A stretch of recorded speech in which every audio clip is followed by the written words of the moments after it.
What's up, gamers? Instead of your normal Aatrox gameplay you would get, I don't have it edited and ready. And it's already 8:30. So instead, I'm going to show you a bit of playtesting. I'm on the PBE right now. Okay, none of these values have changed since the last time I did it. Okay, good. I'm here to showcase this change right here. So, as you might know if you play Aatrox, they're taking his healing increase on his ult. They're reducing it back to around what it was when it was first put on his ult. I don't know if it's the exact values of when it was on his ult, but point is, they're getting reduced, and instead that power is moving over to E. His E gives Omnivamp passively, all good and dandy. But now when you ult, you'll get more Omnivamp. It goes up by a lot. Like at max rank, it goes up by 20%. So like 50% Omnivamp during ult. That means if you don't factor in Grievous Wounds into the equation, you're healing for approximately half of your damage whenever you hit something. This does not count in the healing increase from ult. Okay? That's a lot of healing. It is. And it's, in my opinion, better this way. People are really upset that they're taking the self-healing down when it's needed because of Gore Drinker. They weren't just going to nerf Gore Drinker again, although they totally could, maybe should, but they already nerfed it once. They're gonna give it a bit more, see if it needs to be nerfed again. But they wanted to nerf the two people that abused it, which was Aatrox and Olaf, because they both have self-healing increases. I think Olaf is just a flat healing increase, though. No, that wouldn't make sense. No. Yeah. But they have self-healing increases, so Gore Drinker was really powerful on them. So they're toning them down, and instead changing the damage they heal off of to damage that they do instead of abusing an item interaction.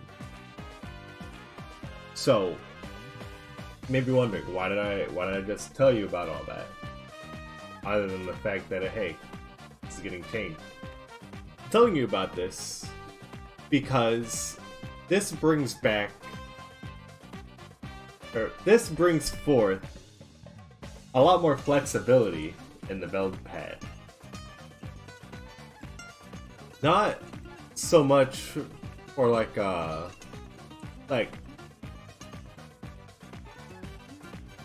gameplay won't be too much different, quote unquote. You're still gonna be healing, you're still gonna be doing damage, you're still gonna be casting Qs, Ws, yada yada. But you can put attack speed into your build more easily, and it'll actually function properly. Like, you'll notice that I like to build Triforce a lot, because that's just what I like. But with this Omnivamp change on his E, you can build more attack speed than you could before. Like, from a couple games that I've played on the PBE, I've been having really fun going Triforce into Titanic. And then depending on what I need, maybe get a Bork or Sterix. Either way, you probably get both of these. If I need to get some MR, a Wit's End. Yeah, that's a fun build. And the healing you can get is comparable. Like, the two staples are Triforce and Titanic. I can tell you that much. I have tried Shield Bow. That one's also pretty good, but it doesn't give too much attack speed, which causes it to be a slight issue.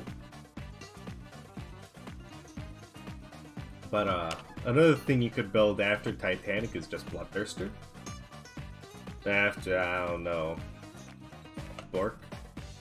That's a lot of lifesteal right there, on top of the Omnivamp you would get from your E. And also, because Omnivamp gets buffed during your ult, that means Titanic, the cleave, will heal you as well. Which actually feels like it heals a lot whenever you're hitting enemy champions. Especially if you're hitting multiple with the cleave, because the cleave itself does a lot of damage. Like, let's go ahead and level up to max. Like, that does 124 physical damage with the cleave. It also does on-hit damage, which is really good with Triforce. But also, you're gonna want more health in the build because it just synergizes with Titanic. So throw a Aatrox in there. Bam, more damage. Depending on what you need, you could get a Bloodthirster, you could get a Wit's End, yada yada. That's 3,000 health with 343 AD. Defenses are kind of on the lacking side, but that's why you have the Aatrox and the Bloodthirster. Depending on what you want last, you could just grab a Spirit Visage or a random tank item. Personally, Gargoyle would be useful, because it does give you a lot of armor and MR, and the active on it's pretty good. But you may want to opt for more health, for more scaling from Hydra. Without Spirit Visage, 52 on hit, 136 cleave. With Spirit Visage, 59 on hit and 150 on cleave. That's a pretty big difference. As well as buying more health does give a bit more AD because of the Colossus path, which is why Warmogs might actually be a pretty good buy. That gives almost 9 AD. It also gives ability haste, and Warmog's Heart is really useful for if you're trying to like disengage, and if you get far enough without getting hit, then you'll start regenerating health, and then you're good to go again. It also gives ability haste, which is nice, but so does Spirit Visage, so Gargoyles gets 15. Pretty much health. Health or resistance would be nice for the last item, but if you're feeling spicy, you get Wit's End, or you could get Bork. Now, you may be wondering, hey, how much can this actually heal for? Shut up, AFK warning. Let's see, the item personally I would buy, Bork. Might as well get the steel caps as well. Now, where's the training gun? Now, this is what I normally like to do when I'm testing out lifesteal. I just go over here, walk into the towers, don't hit me, and I start attacking. I also like to take lethal tempo on this build. I think it just feels nice. You'll notice that I'm healing for like 300 per auto. About 300 per auto. And then more on my passive auto because you know how it works. Now, let's take the lifesteal out of the equation. Instead, give me some more AD. Yeah, withstand will be good. Might as well get a GA. How much do we heal now? Gotta take damage. 305, 150 per auto, and it goes to about 200 with my passive auto. This is without any lifesteal in the build, and purely from the Omniband. Now, what about when we ult? It seems like it varies. Hold on, let's actually get low. Seems like we're healing for 500 in auto with ult active. Now, go back to the lifesteal though. Get ourselves a Bork, Bloodthirster. Come in, take some damage.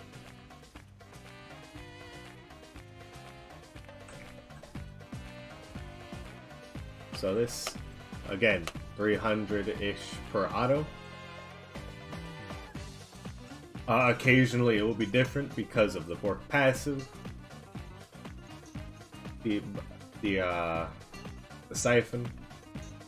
Also, if you cast any abilities, Triforce Spellblade will help. Now then, what about when we ult? That's a good question. 800-ish. 800 per auto. And on crits, it's even more. Hold on, let's take that auto refresh off.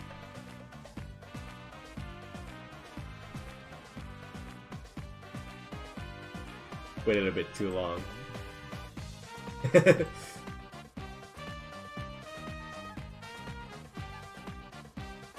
Wish I could just toggle passive auto off or something. That'd be nice.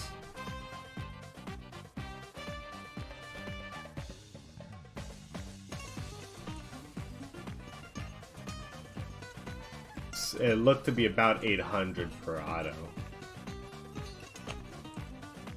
And then when I crit, it's even more. Now, 1,000 per auto.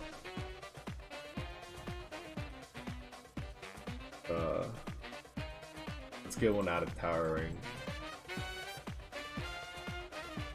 Can I out heal Fountain? There's no way I can out heal Fountain, right? No way. Oh, hold on. Auto that. Okay, so crits heal for a lot. Yeah? I think we can all agree on that. Now, could you not crit?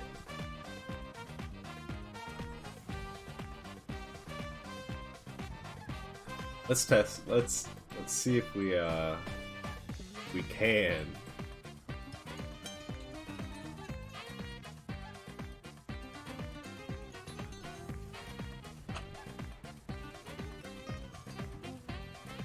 Oh yeah. This is a good way to... Okay, so I'm healing for a lot per auto. If I don't have ult active, it will kill me though.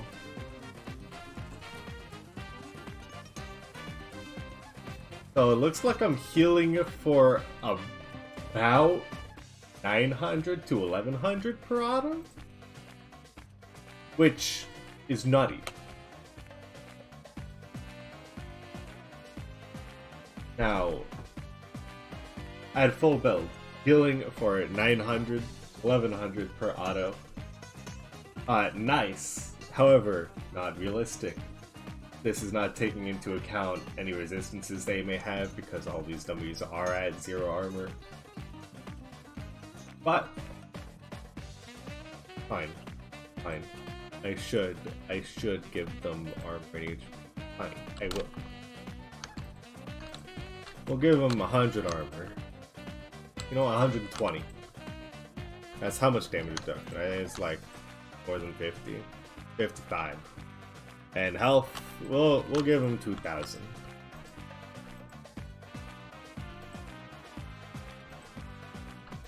2,000 will be good. Make some more damage.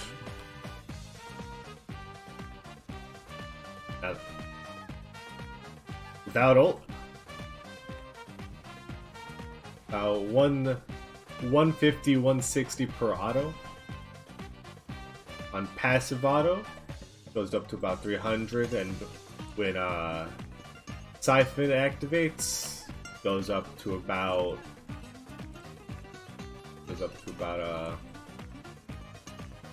200, I think. When it crits, it goes up to about 200. Alright. Now what about when we're ulting?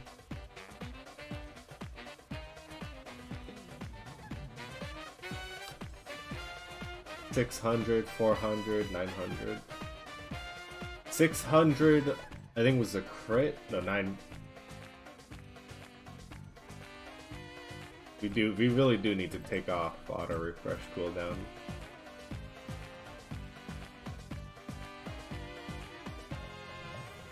$812 for 400. Okay, it's about 400 per auto. I have found out.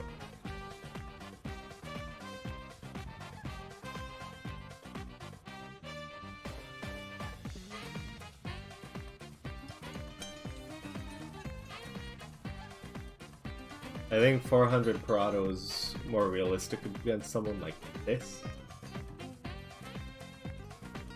Could I survive under Fountain like that? That is the next question I have. 2,000 HP. This is all at max level, because that's what I like to play test at.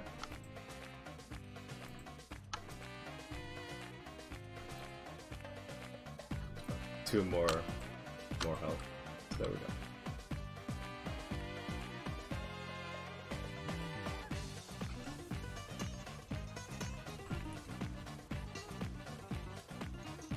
I think if I let Lethal Tempo activate before I go under,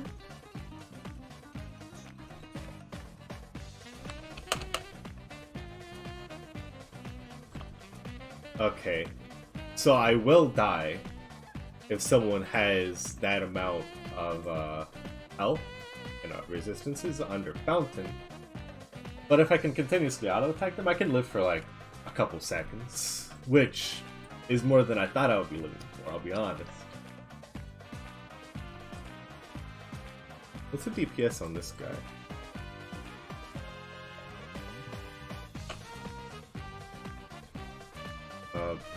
About a lot. 600-ish.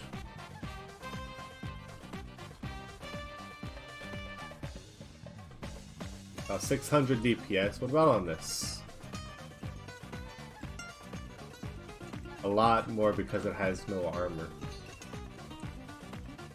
And I suppose that's about right, because this has 0, so it's reducing physical damage by 0. This one's reducing it by half, so that lines up. Yeah.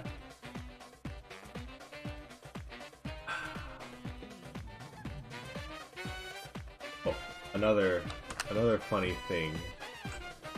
I did find out that ult affects health regen. So, a funny thing I did.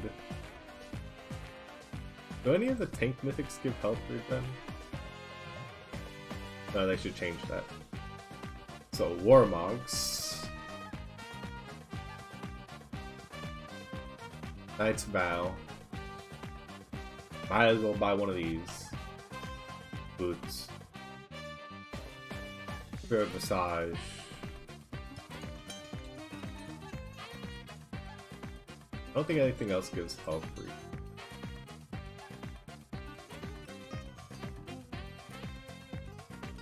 Health regen.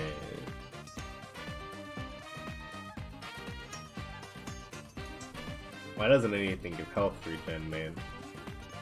I understand why almost nothing gives health regen. Don't get me wrong. But still, I'm upset about it. Can't buy 2 Warmogs. Darn. Might as well buy Sterix.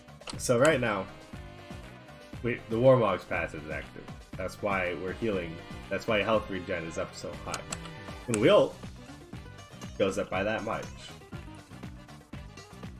What about when we're taking damage? Up to 278 when my ult is active. 188. That's still really fast. That is still a lot of healing. For example, 278 is enough to, I think it's about 1 power shot per like 10 seconds. Then when we have ult active and Warmogs, we just heal insane amounts. It's very nice. It's very neat. Yeah. This isn't practical. This is a funny hee hee ha ha build that I came up with. Might as well build a Titanic. Yeah. This might be effective as like a tank. There's no mythic, which is a slight issue. But we could probably sell Sterix and get a mythic. I don't know what that mythic would be, but it'll probably be one of the fighter mythics that gives health, or the or a tank mythic,